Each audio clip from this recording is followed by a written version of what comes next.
दोस्तों, आज के मुख्य समाचार इस प्रकार हैं कि बिहार के विकासशील इंसान पार्टी के तीनों विधायक बीजेपी में शामिल हो चुके हैं और बिहार के उप मुख्यमंत्री राज तारकिशोर प्रसाद ने बुधवार को बताया कि मुकेश सहनी के नेतृत्व वाली विकासशील इंसान पार्टी के तीनों विधायक राजू सिंह, मिश्रा लाल और सौर सिंह बीजेपी में शामिल हो गए हैं।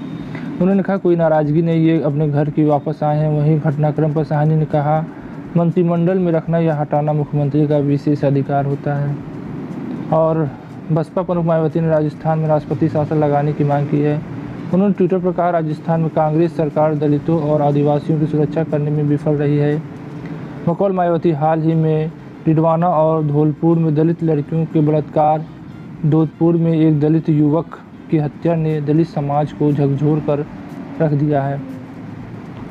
उत्तर प्रदेश के कार्यवाहक योगी आदित्यनाथ की बहन शशि सिंह ने एक हालिया इंटरव्यू में कहा कि उन्हें एक बार अपनी मां से मिलना चाहिए। शशि ने कभी ऐसा लगा कि आदित्यनाथ को यूपी नहीं उत्तराखंड का मुख्यमंत्री होना चाहिए था। सवाल पर कहा, अगर वो उत्तराखंड के मुख्यमंत्री बनते तो यहाँ बहुत विकास हो जाता।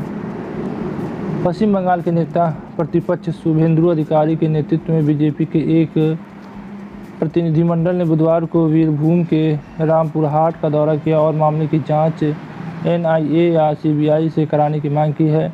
अधिकारी ने आगे कहा, SIT राज्य सरकार की है, मुख्यमंत्री सरकार को बचाने की कोशिश कर रही है और राष्ट्रपति शासन ही एकमात्र रास्ता है। केंद्रीय गृह राज्य मंत्री नित्यानंद राय ने बुधवार को राज्यसभा में बताया कि देश में अवैध नकली शराब के सेवन से साल 2018 से 2020 के दौरान 3608 लोगों की मौत हो गई। उन्होंने बताया कि नकली शराब के सेवन से साल 2018 में 1365, 2019 में 1296 और 2020 में 947 लोगों की मौत हो चुकी है। बहुत ही बड़ी घटना है।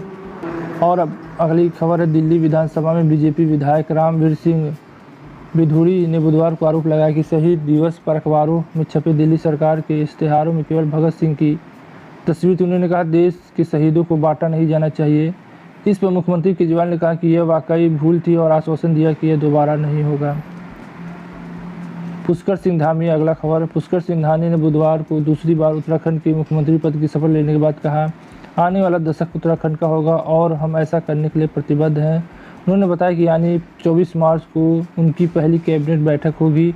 मकौल धामी, हम आज से ही राज्य के विकास के लिए काम करेंगे।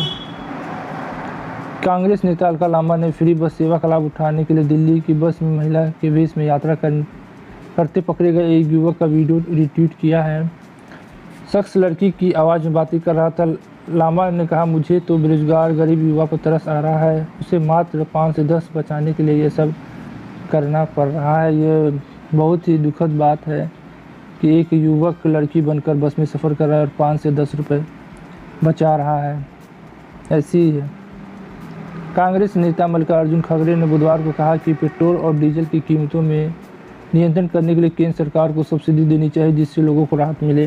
उन्होंने कहा, यूपी सरकार ने अंतर्राष्ट्रीय बाजार में कच्चे तेल की कीमत अधिक होने के बावजूद सब्सिडी देकर पेट्रोल और डीजल की कीमत को नियंत्रित कर जनता को राहत पहुंचाई थी, मगर बीजेपी सरकार ऐसा नहीं कर रही है। ये तो गरीबों का खून चूस रही है।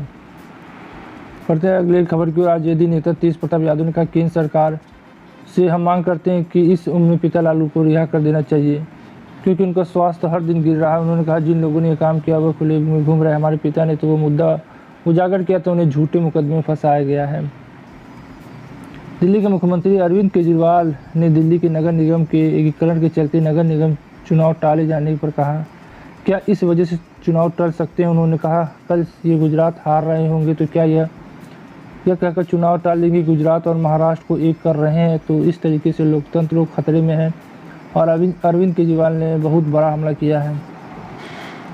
और कांग्रेस अध्यक्ष सोनिया गांधी ने बुधवार को लोकसभा में कहा कि सरकार को स्कूल में मिड डे मील की योजना को फिर से शुरू कर देना चाहिए।